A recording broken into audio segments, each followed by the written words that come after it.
The management point of view in elderly patient, again we need to be very cautious for the rate of fluid replacement, and usually we follow a little bit of restricted approach until and unless patient is very frankly dehydrated. Some guideline has recommended balanced steroid solutions to reduce the risk of hypertonic non-aerobic metabolic acidosis. However, these solutions are more hypotonic. That's why the chance of cerebral edema is higher. So there is still some gray area related to this. If the patient have developed an AKI or hypovolemic renal dysfunction, then we need to modify the other the drugs use of the patient is normal home medication, and we need to be cautious. And again, the concurrent treatment of precipitating factor, most commonly infection in this age group, is very much important to prevent further domino effect and the deterioration of the patient. Decay in pregnancy is a unique area where we need to save two lives. One is the mother's life, and another is the unborn child's life. And decay present with this acidosis and high maternal osmolarity, which is a very detrimental for fetus, and the risk of fetal demise in decay is much higher. In another way, we need to be very careful not only for the management of the mother but also for the survival of the fetus.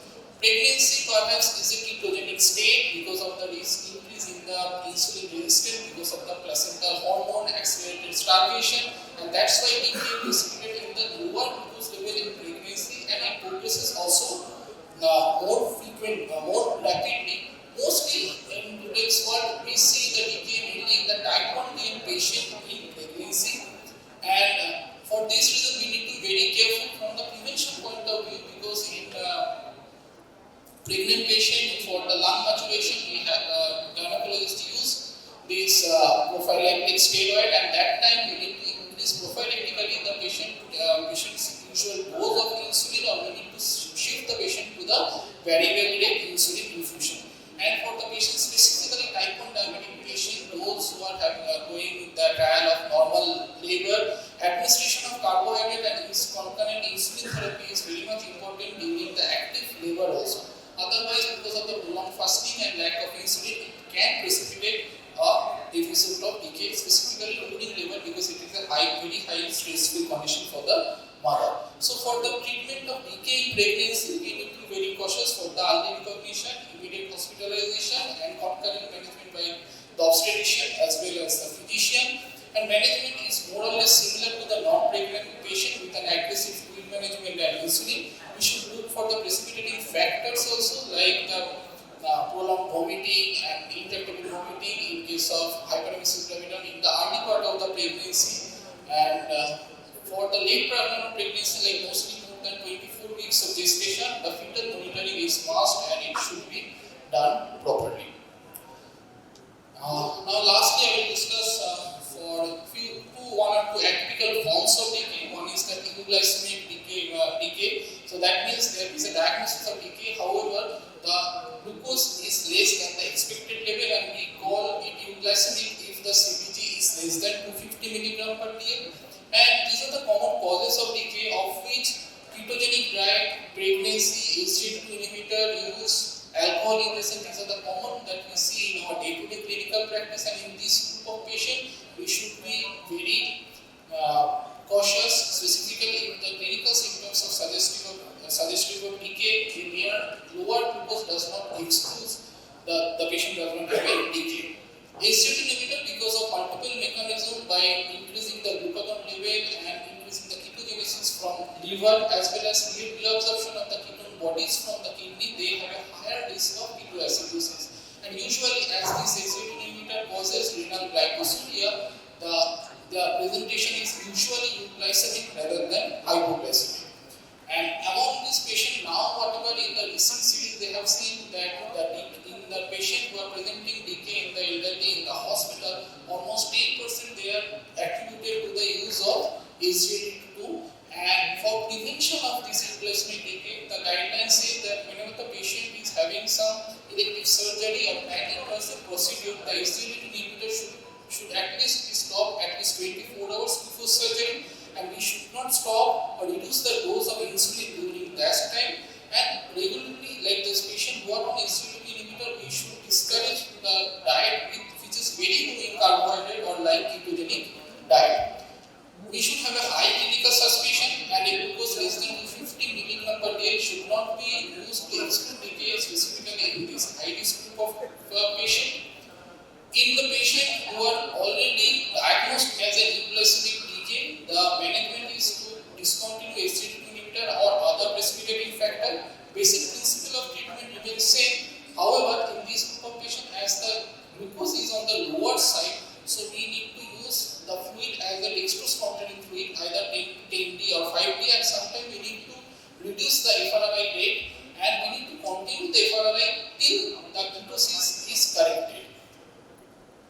And there are different protocols specifically for those patients who of type 1 DM who uses SGLT2 inhibitor to prevent the precipitation of euglycemic decay, like the stop decay protocol, which is qualitatively we can decide the amount of extra carbohydrate the patient has to take along with insulin to prevent if there is an occurrence of ketoacidosis. The basic concept is that in this group of patients we have to give both carbohydrate along with extra insulin to suppress ketogenesis. Until and unless we give glucose, that carbohydrate in this group of patient along with insulin, the ketogenesis will not be corrected. There are other protocols like speech protocol which says in the patient with type 1 diabetes, if we are suspecting ketoacidosis, so we should stop the SGLT2 inhibitor if the patient is already on, because and we need to add additional bolus insulin, as well as we need to give free sugar or oral carbohydrate, and we need to give proper hydration for prevention of